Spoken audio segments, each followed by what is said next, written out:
porque ele guiava as tropas, ele tinha soldados em sua responsabilidade. Só que a Bíblia coloca um porém, e este porém é algo que muitas pessoas colocam na vida. Porém, ele era leproso, e ninguém queria estar como leproso. Se esse homem fosse judeu, esse homem não poderia estar no meio da sociedade. Se esse homem fosse um judeu, ele não poderia ser um líder. Se esse homem fosse um judeu, ele deveria estar isolado, separado. Esse homem não tinha o privilégio de estar e nem habitar em família. Mas nós olhamos pela Bíblia Sagrada e entendemos, eu já vi alguém expressar que Naamã tinha que estar isolado. Eu vou provar que ele não tinha que estar, porque Naamã não era judeu. Então essa lei, essas ordens eram para o povo de Deus. Naamã era sírio, então vivia uma vida aparentemente normal. Ele estava ali em contato com pessoas. Quando ele foi à casa do profeta Eliseu, ele não foi sozinho, ele foi acompanhado dos seus soldados. Só que a Bíblia diz que quando as tropas da Síria invadiram Israel e levaram cativos, era peculiar. Quando um reino, quando um povo vencia outro povo, levava cativo, principalmente as pessoas que eram inteligentes, no caso Ananias, Misael, Azarias, quando Nabucodonosor sitiou Jerusalém e levou para a Babilônia. Então aqueles que eram inteligentes, eles ficavam no palácio, a serviço do rei. Aqueles que não tinham muito conhecimento, faziam um serviço pesado. Esta menina está fazendo um trabalho que não era qualquer pessoa. Ela está a serviço, ela estava como uma empregada doméstica, a serviço da mulher de Naamã. E essa menina não foi levada por acaso. Essa menina não foi levada simplesmente por uma mera coincidência. Essa menina foi levada porque Deus tem um propósito e Deus sabe como trabalhar. Quando essa menina está dentro da casa de Naamã, se ela não estivesse ali, jamais ela iria saber o problema daquele homem. Mas quando ela está dentro da casa de Naamã, e ela vê também o semblante da mulher de Naamã, a preocupação, o cuidado, o tratamento com ele seria diferente. Eu imagino que quando ele chegava em casa, ele tirava as suas armaduras, as suas armas de guerra, e aquela lepra, aquela ferida ficava exposta. Quem sabe aquela mulher com todo cuidado, com todo carinho, para ajudar ele. Então essa menina tomou conhecimento que Naamã tinha um problema. Ela tomou conhecimento que, apesar de ser alguém que era importante na sociedade do seu povo, que ele era alguém respeitado entre o seu povo, apesar de tudo isso, ele tinha um problema em que a autoridade não poderia resolver, nem o rei dele poderia resolver. Então a menina disse para aquela senhora, ele disse: ô minha senhora, quem dera se esse homem estivesse lá na terra de Israel, quem dera se esse homem conhecesse o homem que habita no meio do meu povo, quem dera se ele soubesse quem era o profeta Eliseu. E quem sabe a mulher perguntou: como assim? Olha, se ele conhecesse o profeta Eliseu, se ele conhecesse o ser humano que eu disse aqui na quarta-feira, as pessoas estão aí vivendo uma vida normal, mas com problemas que só Deus tem a solução. Eu diria: quem dera se ele conhecesse a congregação do 22 de abril, é isso? Quem dera se conhecesse o culto, se conhecesse a igreja, os profetas de Deus, as irmãs do círculo da oração, a juventude da igreja, o ministério de louvor, a palavra de Deus, o Deus que habita no meio dessa igreja. Com toda certeza, Deus traria uma solução para esse tipo de problema. Então aquela mulher ficou curiosa, ainda não viu a conversa, e disse: como é que é? Existe alguém que pode resolver o meu problema? Ela disse: sim, mas não está na sua terra. Aquele que pode resolver o problema, ele não é da terra. Aquele que serve a Deus e adora, também não é da terra. Esse irmão que está do seu lado não é da terra. Ele só foi feito do pó da terra, mas ele não é da terra. Ele é do céu, porque o céu é nosso. Jesus garantiu para nós. Aleluia. E onde fica esse local? E não por ser alguém que tinha um respeito, ele vai ao seu rei, pede uma carta, e o rei manda uma carta para o rei de Israel. E quando o rei de Israel recebe a carta, ele fica estarrecido, preocupado, e diz: olha, eu não posso resolver esse problema. E o profeta Eliseu se dizendo isso, não Deus. Deixa esse homem vir a mim. Deixa esse homem se aproximar de mim. Isso me chama a atenção, que as pessoas querem solução para o problema, mas não querem se aproximar de Deus. O homem de Deus disse: deixa que ele venha, deixa que ele se aproxima. A Bíblia diz em Tiago capítulo 4, versículo 7, versículo 8: sujeitai-vos, pois, a Deus, resistiu o diabo, e ele fugirá de vós. Chegai-vos a Deus, e Deus se achega a você. Eu tenho certeza, não tenho dúvida, que Deus está aqui, porque nessa noite você se dispôs, saiu do seu lar, você tinha outras coisas para fazer, mas quando você se direcionou a esta casa, que chama pelo nome do Todo-Poderoso, o Todo-Poderoso também desce na casa e diz: quando o povo se aproxima, eu também chego perto. Isso revela comunhão, isso revela intimidade, e quando nós estamos em um só propósito, o Deus que realiza todas as coisas, Ele faz aquilo que Ele quer. Glória a Deus. Deixa Ele vir a mim. E eu fico um pouco encabulado com o profeta Eliseu, e só depois eu vou entender. Eliseu disse: olha, deixa ele se aproximar. Quando Naamã foi se aproximando, Eliseu já começa a entender, e Deus está reconhecer o que estava não por fora, que o problema maior não era dentro. O problema maior era dentro dele.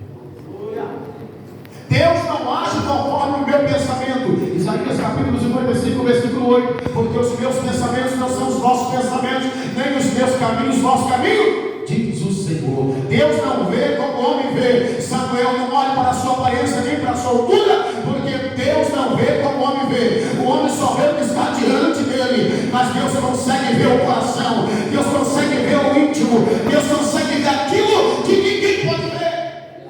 Quando ele vai se aproximando, Eliseu disse assim: Geazi, vai lá e diga para ele se lavar 7 vezes no rio Jordão. Quando Naamã recebe a notícia, Naamã já foi com a carta direta ao rei. O rei disse: não é comigo, eu não resolvo esse problema.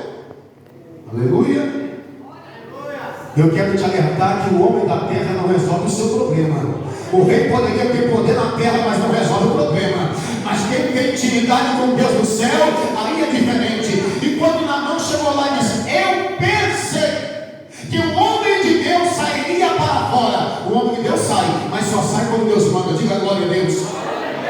Se colocaria em pé, porque eu sou o capitão, eu sou a autoridade. Ele tinha que bater continência, mas o homem de Deus não bate continência para quem está no pecado. O homem de Deus, aleluia, ele só reverencia o Deus que habita acima de todas as coisas. Se colocaria em pé, colocaria a mão na lepra. Jamais Eliseu faria isso, porque se lá na Síria era normal quem está impuro ter contato com quem está puro, na terra de Deus, no ambiente de Deus, no reino de Deus, isso não é normal. Ele disse: eu não vou lá. Hoje Geazi vai lá e conversa com ela, fala de longe, nem chega perto. Geazi disse: olha, meu Senhor mandou avisar o Senhor, se o Senhor quiser solução do problema, se o Senhor quiser vitória, se o Senhor quiser voltar do lado, se o Senhor quiser um ano diferente, se o Senhor quiser uma vida diferente, se o Senhor quiser voltar a sorrir, vai lá no Jordão das 7 vezes. A Bíblia diz que o homem ficou irado, ele ficou aborrecido. Eu pensei que ele ia sair para fora, porque eu sou importante. Mais importante que o homem é o Deus. Se colocaria em pé, colocaria a mão no local da lepra e restauraria o leproso. Ele diz: mas ele me dá uma ordem absurda, ele manda fazer algo absurdo, ele manda ir lá no Rio Jordão e dar 7 mergulhos. Porventura não são os rios de Damasco os rios de águas limpas?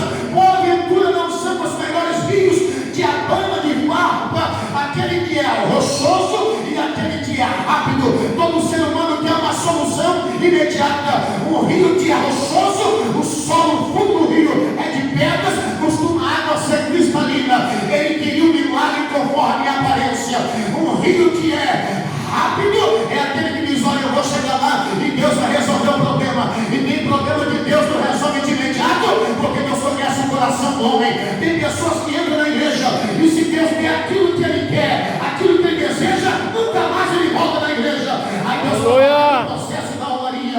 Deus. começa a trabalhar e começa a apertar por dentro e por fora, até o vaso ganha forma. Quem entendeu? Aleluia. Vai lá, isso não. Os rios da Síria são os melhores. Ainda tem gente achando que é melhor estar na rodada da cerveja. Tem gente achando que é melhor estar nos bares da vida. Mas não é não. A melhor coisa que tem na vida de um homem é ter a certeza da salvação. É ter o nome escrito no livro da vida. Esse é o Espírito Santo. Glória a Deus. Ele volta aborrecido, ele volta errado. E um dos companheiros se dirige a ele. Tipo legal do Espírito Santo que convence do pecado, da justiça e do juízo. Meu Senhor, sou leproso. Meu Senhor, ninguém resolve esse problema até hoje na Síria. Se o homem de Deus se pedisse uma coisa difícil, o Senhor não faria. Tem gente que acha difícil servir a Deus. Não é nada.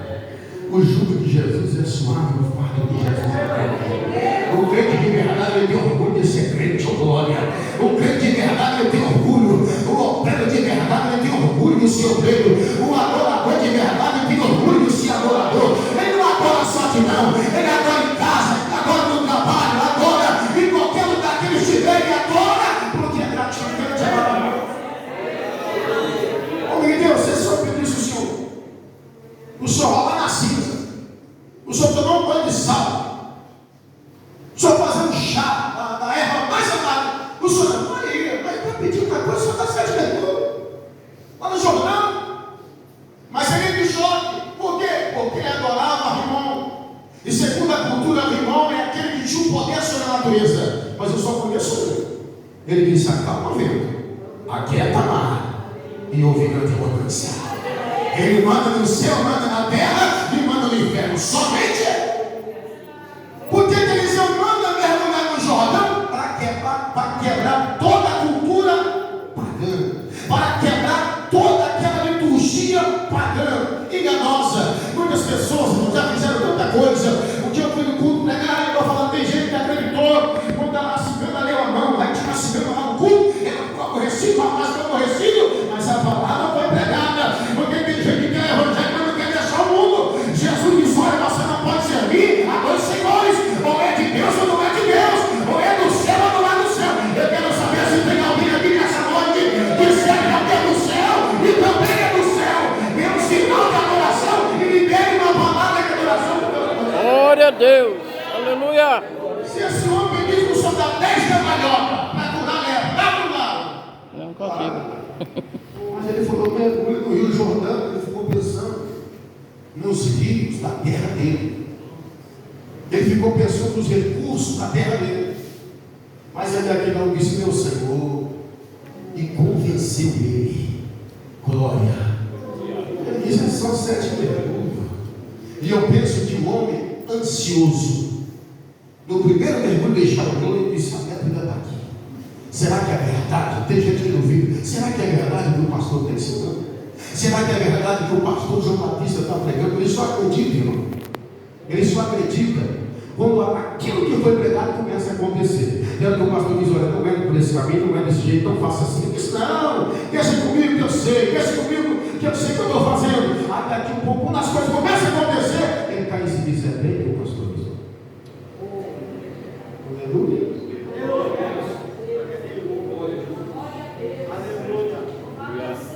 7 mergulhos, dá o primeiro, dá o segundo, terceiro. Mas Eliseu não podia ser qualquer rio, poderia. Deus poderia pular em qualquer rio, sim ou não? Sim. Se ele dissesse: rola na terra aí, Deus curava, sim ou não? Sim. Jesus foi por o céu, cuspiu na terra, fez misturou saliva com terra, jogou no olho do céu, o céu voltou a enxergar. Você acredita nisso? Você acredita na Bíblia? Diga a glória a Deus. Mas por que tem que ser o Jordão? Existiu um segredo. Existia um segredo.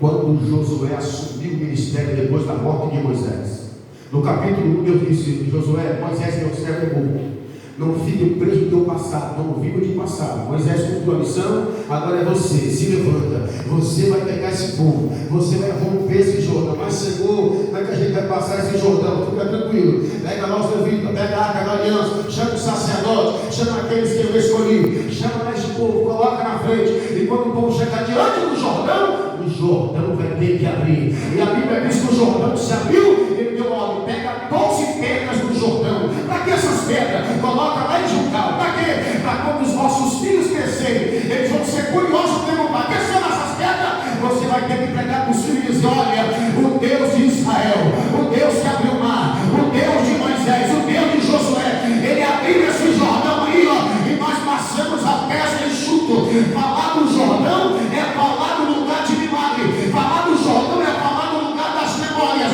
Aí ele está dizendo: mergulha 7 vezes lá no Rio Jordão. A Bíblia também diz que Jesus, ao ser batizado por João Batista, ele poderia ser batizado na praia de Cafarnaum, ele poderia ser batizado no mar da Galileia, mas João estava batizando as margens do Rio Jordão. Falar do Jordão é falar da revelação. Falar do Jordão é falar da manifestação do Espírito, porque quando Jesus foi batizado, a Bíblia diz que o Jordão não abriu, mas o céu abriu, e a voz falou lá do alto: esse aí é meu filho amado, em quem eu tenho prazer. E o Espírito Santo desceu sobre ele em forma corpórea de uma pomba.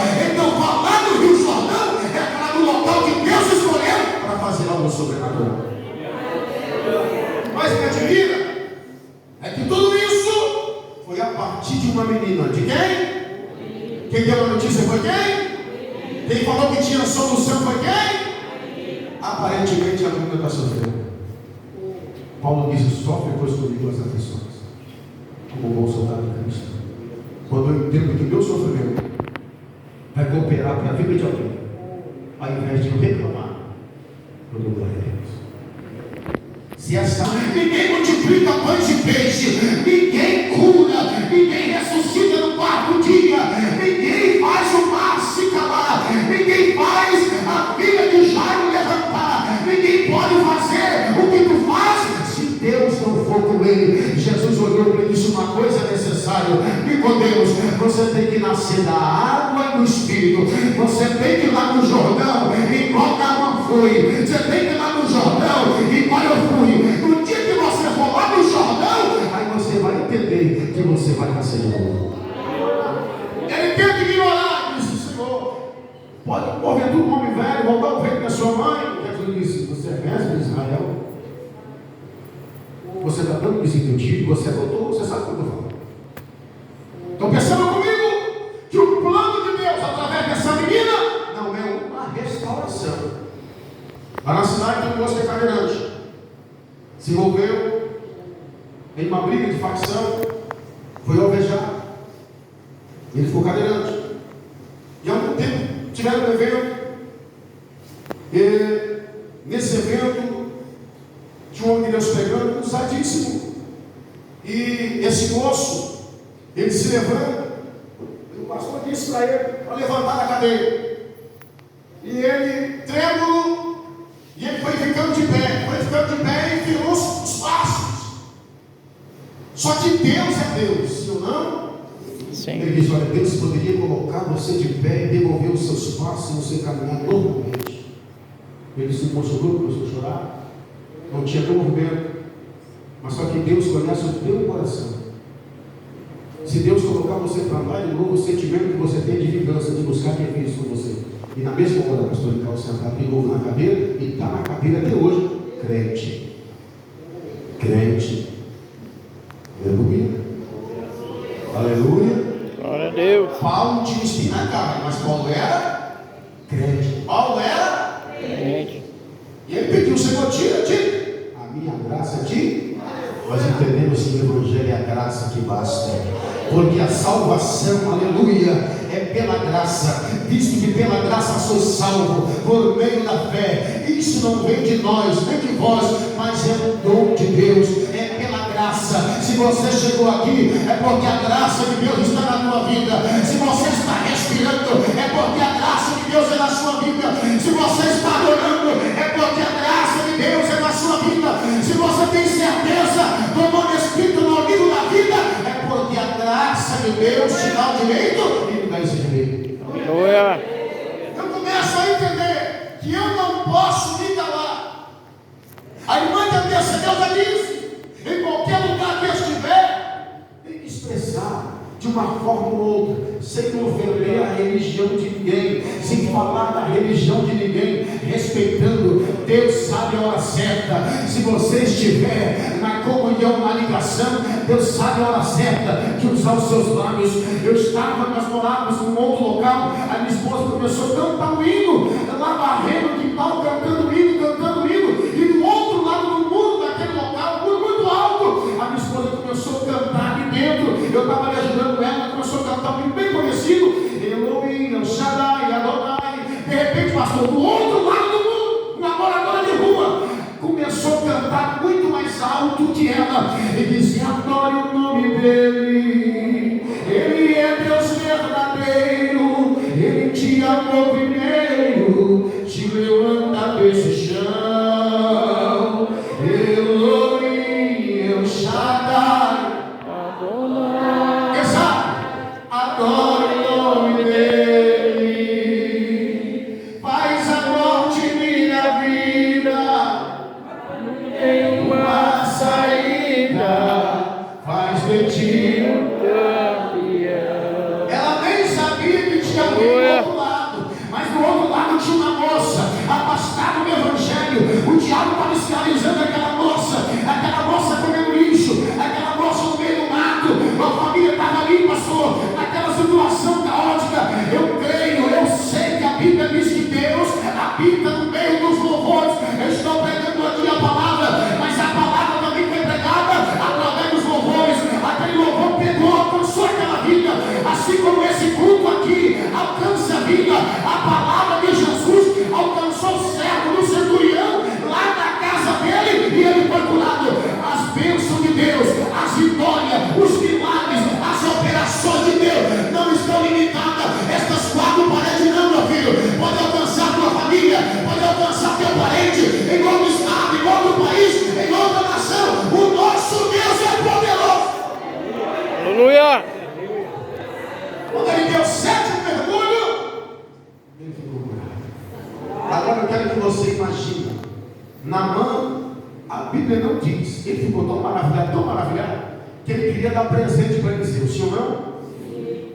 Os presentes eram barato ou era caro? Caríssimo. 10 peças de roupas festivas, de grife. Era peça de roupa de ocasiões especiais. Dia de hoje. Caríssimo. Prata, ouro. Eliseu disse: eu não quero nada desse. Sabe o que é isso? A glória de quem te curou foi quem? Quem livrou foi quem? Quem fez o milagre foi quem? Quem sustenta a igreja é quem? Quem abençoa o ministério é quem? Quem tem dado vitória à igreja é quem? Deus. Vai continuar dando vitória a quem? Deus. Vai continuar cumprindo a promessa a quem? Deus. Vai abençoar a tua casa a quem? Glória Vai te dar saúde a quem? Glória Vai a Deus. abençoar o ministério a quem? Diga glória a Deus. Aleluia. Ao invés de Eliseu pegar os presentes de Naamã, Naamã falou assim: já que não tem jeito, eu queria pelo menos uma carga de terra. Eu disse: pode levar. O servo dele foi atrás. Pegou a carga de terra. Naamã era escravo. Ele era capitão, mas mesmo tempo escravo. Escravo porque ele disse: olha, porque quando o meu senhor, meu rei, meu chefe, que apoia o braço no meu ombro, sabe o que ele fazia? Ele pegava na mão e fazia na mão se dobrar. Não tinha opção, ele tinha que se ajoelhar diante dele.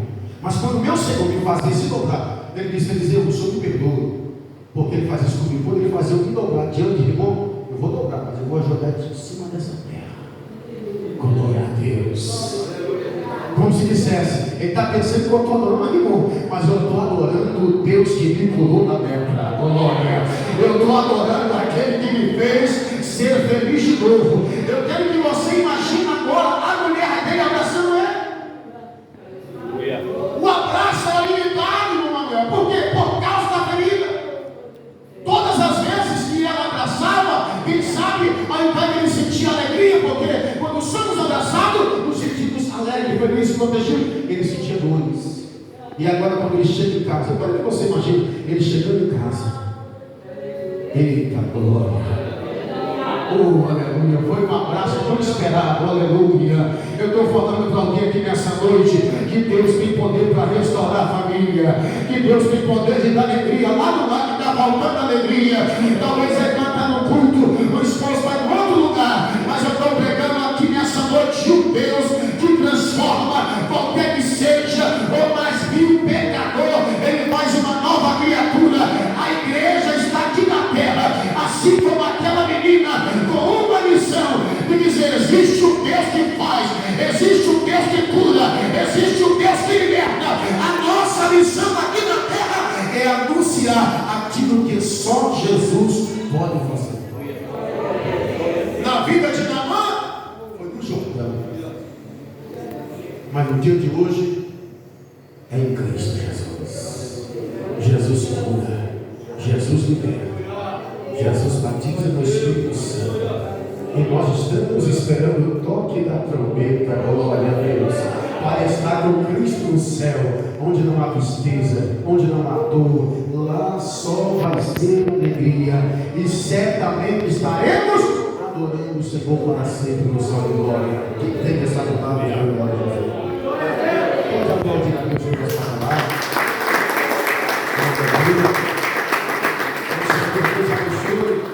Poderosamente toda essa igreja. Quando eu regressar para a minha cidade, eu senti muita saudade dos irmãos, muita falta dos irmãos. Mas sabe de uma coisa, vocês estão no meu coração e sempre orando uns pelos outros, em nome de Jesus. Muito obrigado, pastor. Deus abençoe.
Quando vocês ofertam, quando vocês dizimam, quando vocês